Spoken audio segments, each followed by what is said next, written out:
episode of Virtual Coffee. My name is Alexa Collier, and on this podcast, I chat with innovative and accomplished small business owners and early career professionals. With me today is Kirsten Fuchs, the founder and owner of Baked Pie Company. Kirsten has two storefronts located in Asheville, North Carolina, and they serve homemade pies, which look so delicious. They even have a pie flight that you can order, which I just love that idea. On this episode, we dive into Kirsten's journey and how she pivoted her career path and became a small business owner in her 50s. She gives out a lot of great advice, and I'm excited to dive into her story. Now, before we do just that, as always, I'd really appreciate if you could rate and review Virtual Coffee on the Apple Podcast app. You can also follow us along on Instagram and Facebook and other social medias. It's all at Virtual Coffee Podcast. Thank you so much for listening, and I hope you enjoy this episode.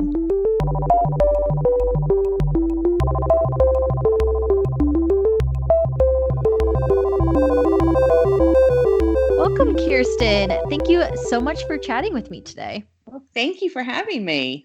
Yes, really, as always, looking forward to speaking with you and diving more into Baked Pie Company. So with that, tell me a bit about your company, its mission, how it kind of got started. Just introduce Baked Pie Company for us. Absolutely. Well, to start, back in my probably late 40s, someone I was sitting next to at a wedding happened to tell me, he was an older gentleman, he was a doctor, and he says, if ever you get a chance when you're 50, you should redo your life and change your career. And I was like, that was interesting to me. And I asked him, what did he mean? And he said he totally went back to school and he was still a doctor, but in a totally different field, and that it just made such a difference in his life.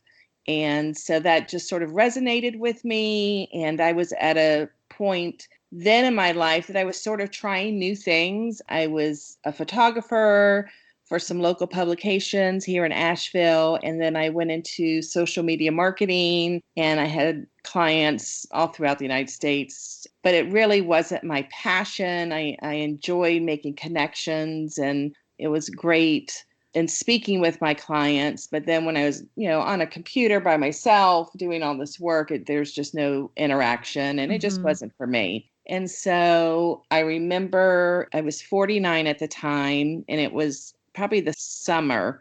Well, maybe I just turned 50. I don't remember now.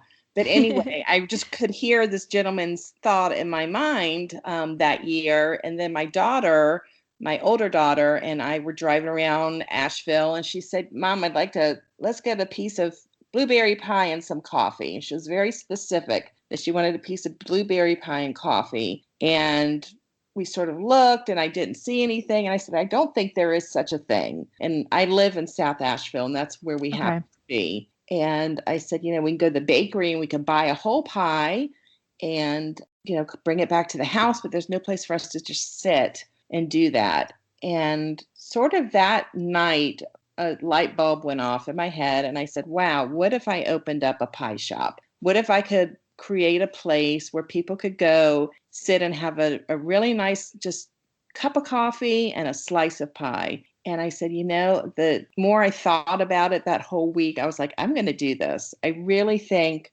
there's a need. And if I would go to it, I think other people would go to it. And then I kept thinking about it, and I decided, well, if I'm going to do it, I'm going to do it in a local way where the locals would have a place. So I didn't want to be downtown. I've lived in South Asheville. It's been 23 years now. I live literally a quarter of a mile or less from our original house that we moved into 23 years ago. And I said, you know what, I'm going to start looking. And I did. And there were so many different places that would pop up, but then it just didn't work out. And then I just didn't give up on the idea. And I just was casually looking. I didn't hire a realtor or anything like that. I was just looking on my own. And I found this place on Long Shoals Road that used to be an old Subway sandwich shop. And I looked in the window because I saw a big, for lease sign. And I looked in the window and I said, I can make this into what I want it to be. And I called the number on the window, and the rest is history. That's incredible. How cool is that to just kind of stumble upon that problem or that need, right, for a slice of pie, and look where you took it. I love that. I feel like that's how a lot of businesses start. You just kind Absolutely. of have this almost random, seemingly nothing problem, but then if you really think about it, you're like, "Hey, I can actually solve for this. This could be something cool." That's excellent. I love Oh, that. thank you. Thank you. Yeah, it was really, the more that I looked into it and the more that I researched and was looking for a place, the more it just resonated with me that Mhm. it was definitely what I was supposed to be doing. Right. Very, very neat. And were you always into making and baking pies, or was this kind of a new hobby that you found? No, this was new.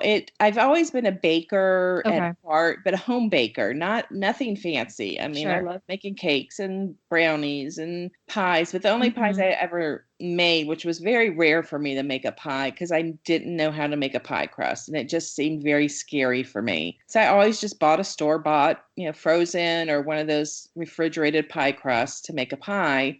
So the first thing I did was to get a friend of mine who was a baker, and I said, "Listen, could I hire Okay. you for, a month or so to help me come up and create a really good pie crust? You show me how to make a pie crust and, I'll do the rest." She said, "Absolutely."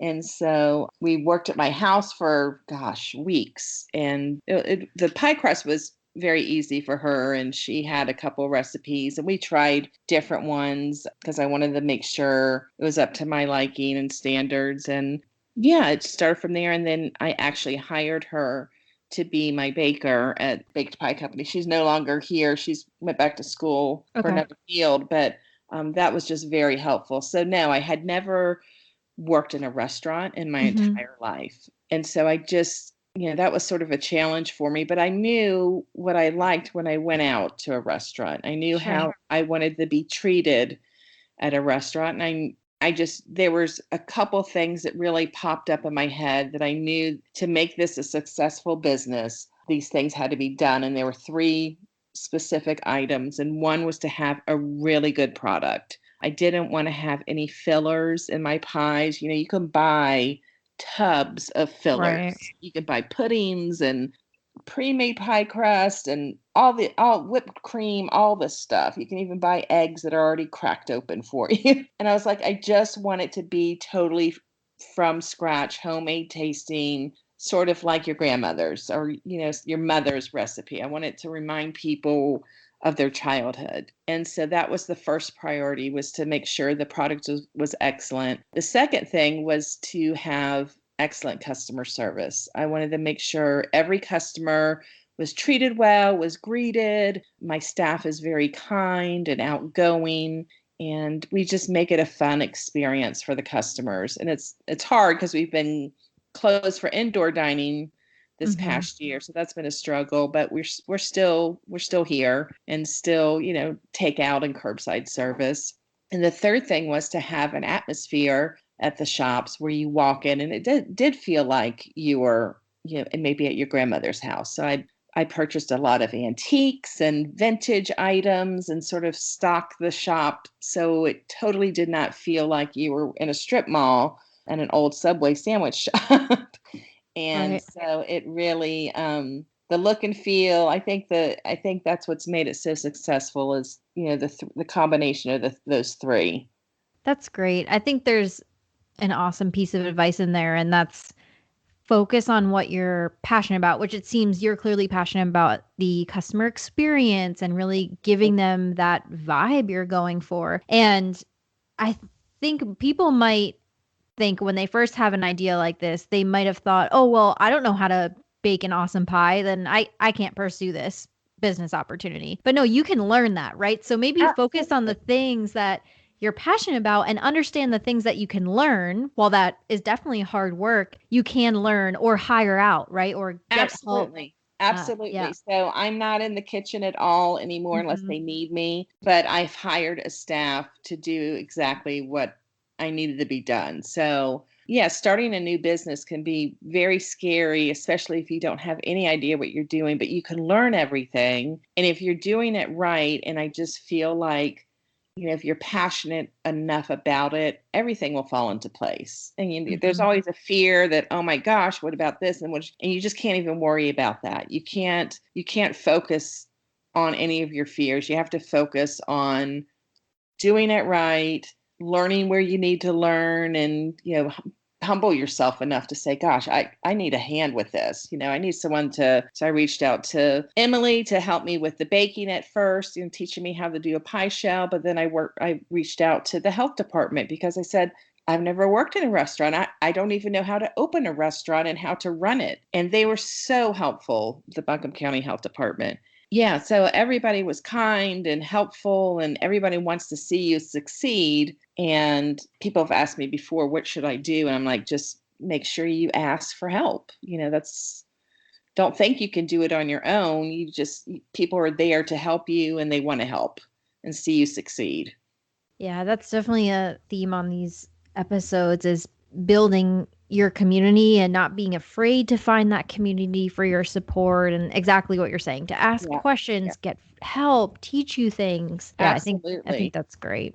Yes. Excellent. So I'd love to dive into your pies. Can you give our audience an idea of, some of the pies they can order, what they would feel or see walking into your store? Just kind of help us paint that picture a little bit more. Sure. It's funny because I can tell a first timer that walks into the shop immediately because they stop and they look around and they're just looking at all the, tchotchke things on the walls and on the bookshelves. And then you sort of see their nose lift up because they're smelling the pies.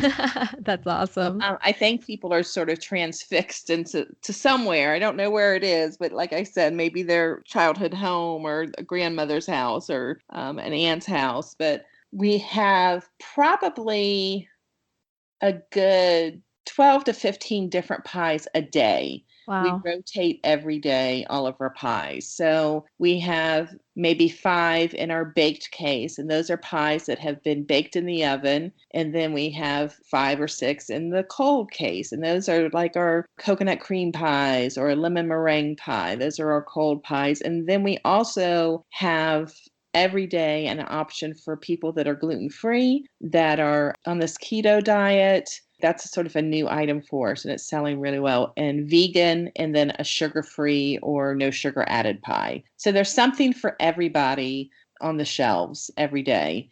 And like I said, they rotate. I have 2 locations, one in Woodfin and one in Arden, and each baker is responsible for their menu. And so they change it up. So it's not the same at each Okay. location.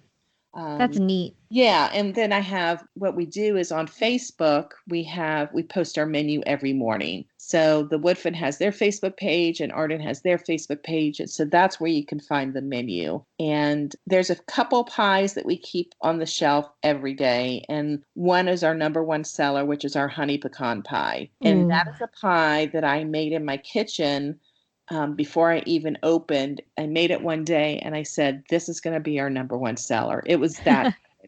And it is. It's turned into, I spoke it and it became so that there's 2.5 cups of pecans in every pie. I tried many different pecans, put it that way, and tested them to make sure I got the one that was the best tasting. And you would think a pecan's a pecan, and it's not.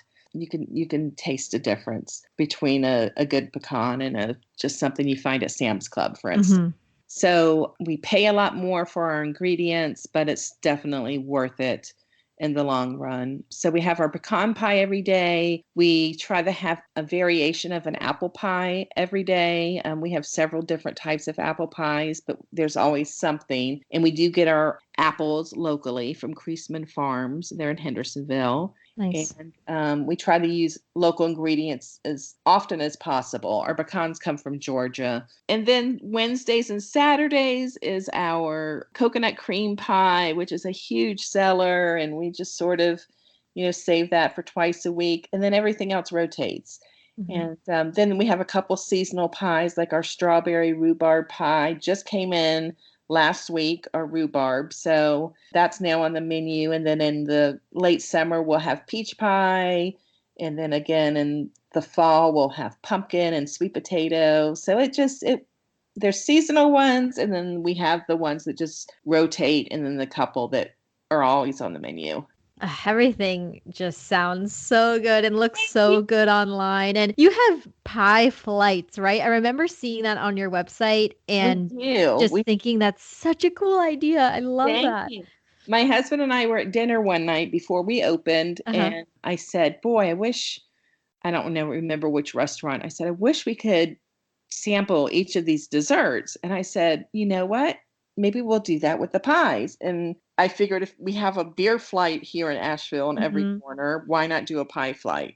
So we talked about it and came up with the idea of having a smaller slice, smaller portions, and have three different ones with a scoop of ice cream. And we made a board for it, and it's just a nice presentation, and it's really fun for a couple people to share it, but a lot of people get their own. And it's a great way to try different pies, and people Right. really like the idea.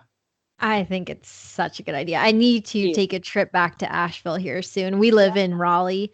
Um, Oh, so yeah, need to head over there because I love that pie flight idea. Because I would thank love you. to just like exactly what you're saying, like try like not commit to one slice, right? And maybe share Right. it with someone you're eating with, like my husband. I think that would be so perfect. Such a Yeah. good idea. Thank you. So you guys have two locations. That's incredible. How did that happen? I guess, kind of interested in for you to describe, your journey of launching Baked Pie Company. Like how'd you move from one location to two? That Yeah, was any like big challenges along the way? Just anything you want to share. Sure. That was sort of, we weren't looking to open a Mhm. second location at the time, but I had someone contact me up in Woodfin, and they had a small, I don't know if it was a cafe slash bakery up there in Reynolds Village. And she said, "Would you be interested in coming? I'm closing the doors, and is there anything you'd like to come take a look at?"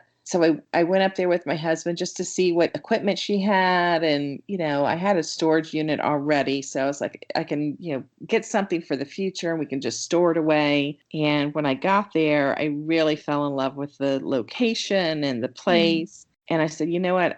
I'll take this, and that." And I said, "But I really am interested in the space." And so I called the landlord for the complex, and I asked him about the space. And so we opened Baked and Arden in April 8th of Okay. 2017. We ended up opening the Woodfin location December of that same year. Wow. So, Wow. and then I said, I'm already in this mode of opening a new shop and doing all this new stuff, and I've got it all in my mind. Let's open the second one now while it's still fresh. And Sure. Yeah, that makes sense. crazy, but it ended up being great. It was very successful. It's amazing how people from South Asheville don't go up to North Asheville and vice versa. So it was far Mhm. enough apart that we had developed new customers and new clientele, and it was nice. It's the development that was a little struggle. The development has a YMCA up there, and we're right Okay. next door to a fabulous restaurant called Chupacabra. It's a Latin restaurant, and it's really good. But the rest of the place, it was a mixed use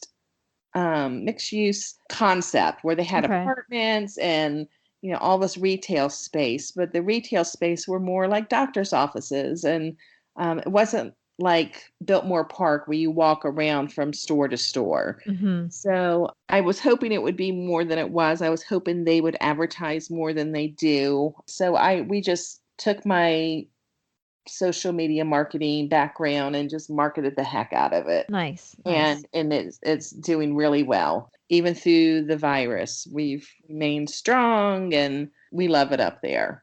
Very neat. Huge accomplishment to have Thank two you. storefronts. I That's know. excellent. Yeah, congratulations on that. Thank you. Yeah. So any, kind of along the same train of thought, and you already mentioned some advice as we're chatting here, but any other advice that comes top of mind when you think about someone who is a small business owner or wants to launch a small business and has an idea but maybe is scared to do it? Any like top pieces of advice that come to mind? I don't know. I think the biggest thing is, don't let the fear overcome your ideas. Don't if I've heard this before, and I don't even know how it's sort of a quote, but if you're feeling fear, then it's a good idea. If it's scary, then it's probably Yep. pretty good. You just got to get through that and put it on the back burner and don't worry about it and just take a risk. And I think that if you just step out, that doors will open, and if it's not supposed to be, then doors will close. I'm a big believer in that. And it's true. When I was looking for spaces for the First Baked, I was so disappointed in a couple things spaces that I wanted that didn't happen. And I would get so upset and be like, oh, I really what the first place was a little house. And I look back now, had I taken that spot, I would not have had the parking and the traffic. And looking back, I'm like, oh, wow, that's why that wasn't available, because I wasn't supposed to be there. So I would say, jump all in and do it. At least try it. I mean, I tried so many different things. I think my kids, I have grown children, and they were sort of shocked that I did this and it's still here. Because I'm one of these people that will try anything. I try arts and crafts, and I'll jump right in, and if it works, it works. And if it doesn't, I get bored, and knitting and things like that, I love trying new things. Mm-hmm. I hope that I'm an example to them to not be afraid to try new things, rather than them looking at like, there goes mom trying something new again. Right. You try enough things, something's going to stick. And if it doesn't work out for people who are trying a new business, then don't give up. Just try something else. Yeah. You'll find your footing, and it'll work out eventually. Yeah, I think probably along with that too is maybe taking it step by step. And sure, maybe someone's scared to open a storefront right away. Well, is there another option? Like, can you sell out of your home or something, right? I'm making stuff up, Absolutely. but if you're scared to go completely all in, whatever that means to you, can you do a smaller step first? And what would that look like? Absolutely. Is that as scary? Just, yeah, taking it kind of step by step, I think might help with that fear piece. That's true. That's very true. There's so many like Etsy Right. for artists. If you don't want to open up a place, I mean, there are some very successful. My daughter is a needle felting artist, Oh, and cool. she sells all of her work on Etsy and is very successful at it. And it's just a great platform. She would never open a storefront. That's not Sure. even in her wheelhouse to do something like that. She just doesn't have the desire, but having her sell it on Etsy is perfect for her. So Yeah. Very neat. Yeah, I think that's great advice. I'm interested in knowing where you're, hoping to take Baked Pie Company, like any other big goals. Would you ever want to be able to ship your pies? Like, is that an idea you have for the future? well, Or are you more focused on just the two storefronts right now? right now, I say that right now, because of COVID, we're not going to look at doing anything else, but that's not Sure. necessarily true, because I opened another cafe during COVID. Oh, So I'll tell you nice. about that in a second. Yeah. But we were looking at Greenville for a third location right before COVID. And we were just, not seriously looking, again, just looking down there and looking at spaces and finding how much it was. And, I think the next step would have been to open a third location either in Greenville or maybe Charlotte area. Then when COVID hit, we just put the brakes on that. But in the back of our mind, we've also thought about franchising, and maybe not in your typical franchising way, but getting like-minded people we get people all the time, or at least we did before COVID. Probably once a week, someone would reach out and say, hey, would you be interested in franchising? Or would you Yeah. please open up here at this location? And we had somebody in California that wanted the franchise. And, Wow. I can see it being anywhere and everywhere, but it's a little scary for me, because it's, I don't know anything about franchising. So that's a whole nother, again, I'm not going to let the fear overcome me. I'm going to research and see what that leads to. So I don't know. I think I would like to open a third location and then possibly franchise out in the future. But like I said, during COVID, there was a place right around the corner from where we live, and I was interested. It's a little cafe. It's been a coffee shop. Okay. And I told the owners that were renting that out to somebody else, I said, listen, if this space ever comes available, please let me know. I think I could turn it into a really successful cafe. And they reached out to me in September. Yeah, September, I Okay. think, last year, and said, the space is available. Are you still interested? And I was like, oh my gosh, we're in the middle of COVID. And within 24 hours, I called him back. I said, yes, I'm going to do it. That's I awesome. really want this, and I think I can make it successful even in this virus. And so I think within a week, I had my builder in there tearing the place Wow. apart, and we totally redid the space. We put in a window for people to walk up to. We did a whole outdoor Oh, seat that's area. cool.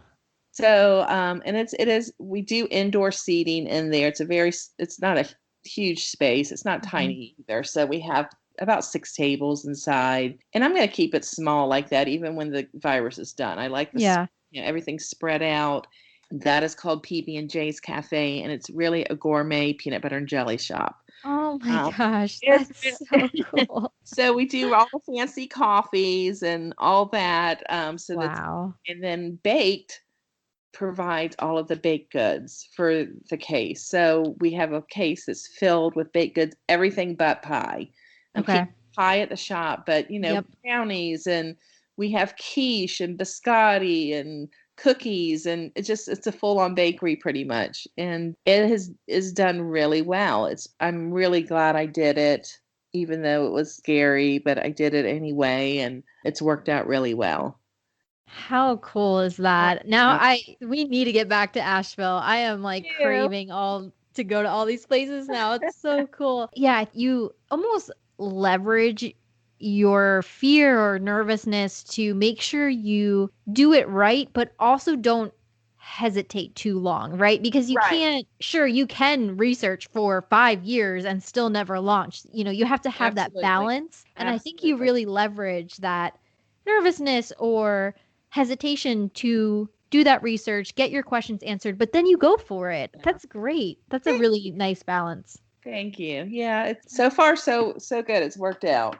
And what were you doing before you launched all these businesses? I know you mentioned you had social media marketing. Is that correct? A I did background? that and some photography, Oh, but yes. Yep. my background here in Asheville, the majority of my time was spent at Selena Naturally. They have the Celtic sea salt.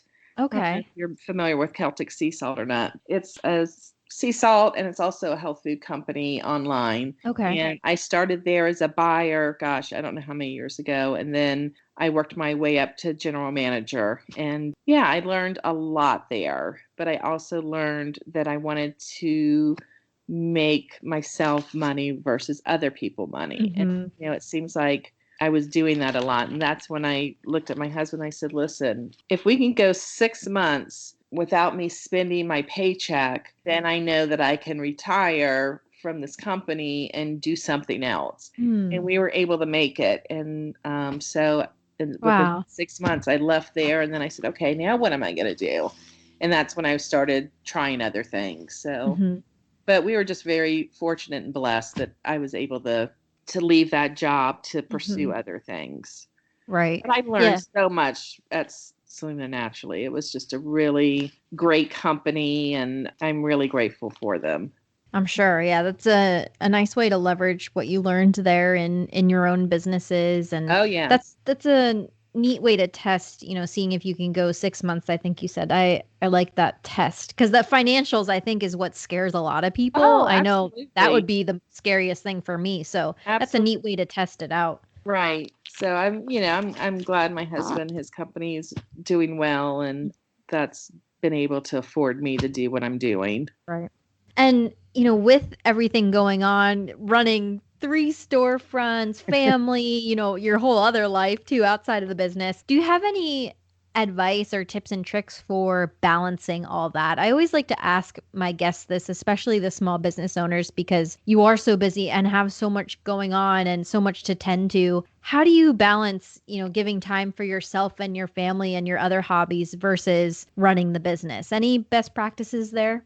In my case, since I was older when I started this business, my kids are all adult. They all live on their own. So I'm so blessed that they're all three still here in Asheville, Nice. but they don't live at home. So I have my youngest daughter works for me at the cafe. Oh, cool. And my other one, she's the artist I was telling you about. Then my son, who's 33 or 34, I have to count. He's working for a company doing well, and so they all three. I don't have anybody at the house except my husband and I, and Right. so we definitely have a balance of, my shops are closed, all three of them, on Sundays and Mondays. And although I'm still doing, I'm on my computer usually doing payroll or scheduling or all kinds of, paying bills and things, I'm still at home with him. And we've really worked it out. And I've got enough staff to where I'm not working 5 days a week, 12 hours a day. I was at first, my first open bake, I was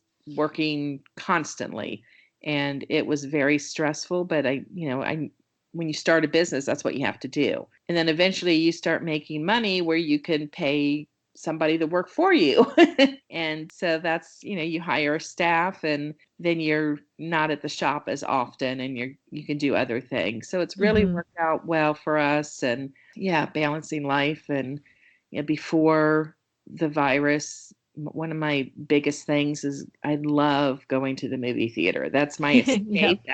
That's my getaway, is going to the movies. I love Yep. movies and being entertained that way. And I would go once or twice a week just by myself and go sit and have my popcorn and just escape for 2 hours. And it could be in the middle of the day and then get done and go back to work. Or so yeah, you just got to make time to do that. And things can wait. Bills need to be paid, of course, but my staff understands that, I may not do the schedule for the week until that first day of the week. So I'm very blessed again to be able to balance that. I think your story is very inspiring too, because I think there's this assumption that in order to start a business, you have to be right out of college or in your 20s when you can grind and don't have a Right. family and can just put all your energy to your business. And you're proof that that's not the case at all. You can Right. follow your passion no matter what age, wherever you're at in life, and you'll make it work to your situation. And there's pros and cons, right, for doing it in your 20s, and there's pros and cons for doing it when you're older. So why not just do Absolutely. what's best for you, or the time that it comes? Yeah, I really like your story. I think it's very Thank inspiring for you. others. Yeah, some people, like my kids, none of them are looking at having children yet Hmm. and starting families because they're young and they want to travel and do that. Well, I got married when I was 18 and had my first child when I was 20. And so my husband and I did the opposite. We had our kids young. Yeah. But True. so now we're still young enough to go and travel and Right. open businesses or whatever it is. And so, now our kids are going to be the opposite. They're getting all their fun stuff now, and then they'll be stuck with kids in their 50s. Right. If they have kids, you just sort of have to adjust to what time period you're in. Mhm. If I had three young children, there's no way I would have been able to.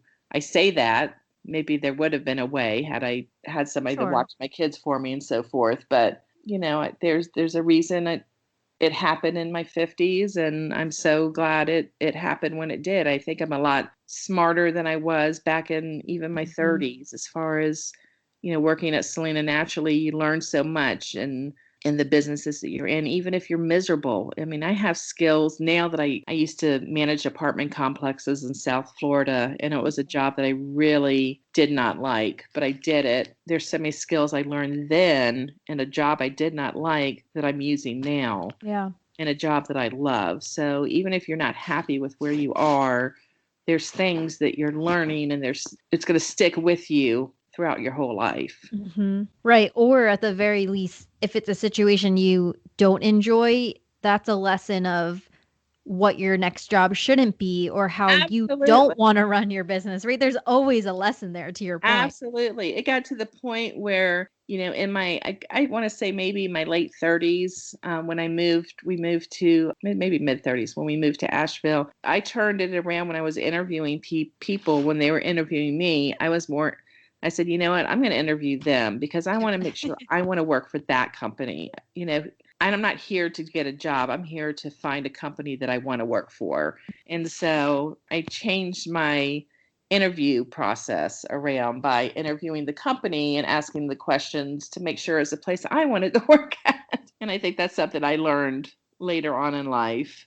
Yeah, definitely. I mean, it's more about the experience you're going to have rather than like what you can bring to the company. Yeah, I know exactly what you're saying. Well, Kirsten, the last question I always end my episodes with is, in this moment, what is your proudest accomplishment? And of course, it can be related to your businesses or it can be something else entirely. Just kind of that first thing that comes to mind when I ask you what your proudest accomplishment is. I would say, other than the businesses and being able for me to say that I have 3 companies, 3 shops or cafes is a huge accomplishment for me. One of the things I'm most proud of is my husband and I bought our house. And this was the first house we've owned in our late 40s. And, we always were renters and we always went from place to place to place to place. And having 3 children and, that was hard for us. And I think probably at one point I was like, I'm never going to own a home. And when I changed my thinking and said, you know what, I'm going to have a home, and started changing the way I talk to myself. And within a couple of years, we own a house. And so that's my biggest accomplishment in life, is to be able to turn my thinking around and being more positive and being able to accomplish what we did in getting our first house. That's wonderful. And yeah, congratulations on that and everything you've achieved so far with your businesses. And I'm looking forward to our next Asheville trip. I love it over there. So we need to make a round too. I'd love to have you to the shops and show you around some. And definitely. Thank you for including me. Yeah, of course. It was lovely to hear your story. And before we sign off here, where can people find you and your businesses, websites, social medias, whatever you want to shout out? So we have Facebook. We have 2 Facebook pages, or actually 3, but for Baked, we have 2 different Facebook pages. We're on Instagram, and our shops are located in Arden and Woodfin, and the PB&J's Cafe is located in Fletcher, South Asheville. And we have websites, bakedpiecompany.com, and Facebook and Instagram. And yeah, I would encourage you to check it out. And we do ship from our baked pies. You had mentioned shipping, and we do ship. Oh, nice. It's a little pricey to ship pies, I must say. So, but we do it. Yeah, but check us out and come see us when you're in Asheville. Definitely. Yes. Thank you again so much, Kirsten, for chatting with me today. I hope everyone checks them out, whether you're in the Asheville area or not. Definitely check them out online. Excellent, Kirsten. Thank you so much for chatting with me. Thank you, Alexa. I appreciate it.